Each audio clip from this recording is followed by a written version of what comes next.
ہماری کہانی چل رہی ہے حضرت نوح علیہ الصلاۃ والسلام. اس کے 7 حصے ہم سن چکے ہیں. آج ہے اس کا 8واں حصہ. پیارے بچوں، جب کافروں نے بہت زیادہ تنگ کیا اور کہنے لگے کہ آپ عذاب لے آئیں، بس عذاب لے آئیں، تو نوح علیہ السلام نے اللہ تعالیٰ سے دعا کی. تو اللہ تعالیٰ نے فرمایا کہ انہوں نے اتنی زیادہ اب ضد بنا لی ہے کہ یہ آپ کی بات سنتے ہی نہیں ہیں، کانوں میں انگلیاں دے لیتے ہیں. جب سنتے ہی نہیں ہیں تو پھر مانیں گے کیسے؟ لہذا اب ان میں سے کوئی بھی ایمان نہیں لائے گا. تو نوح علیہ السلام نے کہا یا اللہ، جب انہوں نے ایمان نہیں لانا تو پھر آپ ان کو دنیا سے ختم کر دیں، تاکہ یہ کم از کم ایمان والوں کو پریشان تو نہ کریں نا.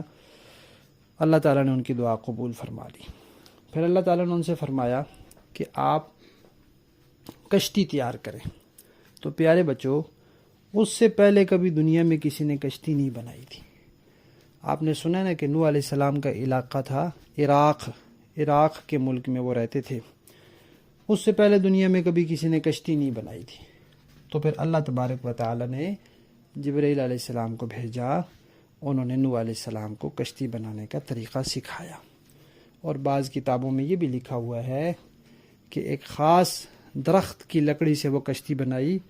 پہلے نوح علیہ السلام نے اس کے بیج بوئے، پھر انتظار کیا، پھر وہ درخت بڑے ہوئے، پھر ان درختوں کو کاٹا. کیونکہ کام کرنے والے تو اکیلے تھے، تو زیادہ تر کام اکیلے ہی کرتے تھے، تو اس لیے پھر اس میں کافی وقت لگ گیا. بعض کتابوں میں لکھا ہوا ہے 2 سال لگے ان کو وہ کشتی بنانے میں. اور لکڑیاں کاٹتے، پھر ان سے تختے کاٹتے، پھر اس کو جوڑتے. وہ اتنی بڑی کشتی تھی، پہلی کشتی، دنیا کی پہلی کشتی تھی وہ. اور اتنی بڑی کشتی تھی، کہتے ہیں کہ 300 گز لمبی تھی وہ، 300 گز، اور 50 گز چوڑی، اور 30 گز اونچی. اس میں 3 منزلیں بنی ہوئی تھیں، کیونکہ اس میں انسانوں کو بھی سوار کرنا تھا، کچھ جانوروں کو بھی سوار کرنا تھا. تو اس لیے اللہ تعالیٰ نے بڑی کشتی بنوائی. تو اس طرح کر کے وہ 2 سال میں یا کئی سال میں وہ کشتی تیار ہوئی. پھر اس کی جو نیچے والی منزلیں تھیں، اس میں دائیں بائیں روشن دان تھے، کھڑکیاں تھیں تاکہ ہوا آئے، باہر سے روشنی آئے. اس کے بعد دنیا میں اب جتنی بھی کشتیاں ہیں، سب کا اصل نمونہ وہی تھا. اسی کو دیکھ دیکھ کے پھر آگے کشتیاں بنتی رہیں. اچھا، نوح علیہ السلام نے کشتی بنائی. اب جب وہ کشتی کچھ بن گئی تو وہ کافر گزرتے تھے پاس سے، وہ کہتے تھے یہ کیا کر رہے ہیں؟ دیکھتے تھے ہر وقت لگے ہوئے ہیں، لکڑیاں کاٹ رہے ہیں، ہتھوڑی پکڑی ہوگی انہوں نے، کیل ہوں گے ان کے پاس، تو ان کو جوڑ رہے ہوں گے. لکڑی کی وہ کشتی تھی. تو کشتی کے بجائے اس کو بحری جہاز کہنا چاہیے. وہ ایک بحری جہاز تھا اتنا بڑا. تو کافروں نے کہا یہ کیا کر رہے ہیں؟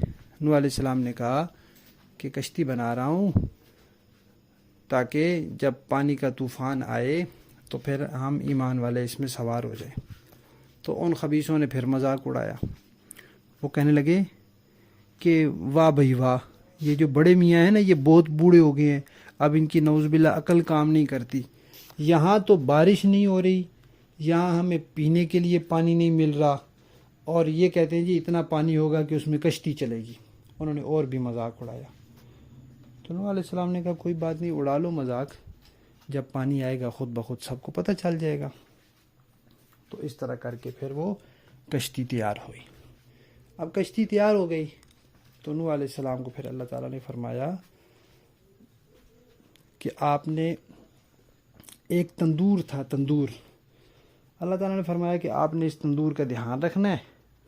جب اس تندور میں سے پانی نکلنا شروع ہوگا نا، جیسے چشمے سے پانی نکلتا ہے یا موٹر لگائیں تو اس کے پائپ سے پانی نکلتا ہے، تو فرمایا کہ جب اس تندور سے پانی نکلنا شروع ہوگا تو بس پھر آپ لوگوں نے کشتی میں سوار ہو جانا. اپنے کھانے پینے کا سامان بھی رکھ لینا اس میں، اور جانوروں کو بھی 2 جوڑے جانوروں کے، ایک جوڑا بکرا بکری کا، اسی طرح گائے بھینس، اسی طرح جو اللہ تعالیٰ نے جوڑے پرندوں کے فرمائے ان سب کو بھی سوار کر لینا ہے. اور آپ سب مسلمانوں نے بھی اس میں بیٹھ جانا ہے. پھر کیا ہوا؟ پھر انشاءاللہ ہم کہانی کے اگلے حصے میں سنیں گے. ہماری کہانی حضرت نوح علیہ السلام، اس کا 8واں حصہ ختم.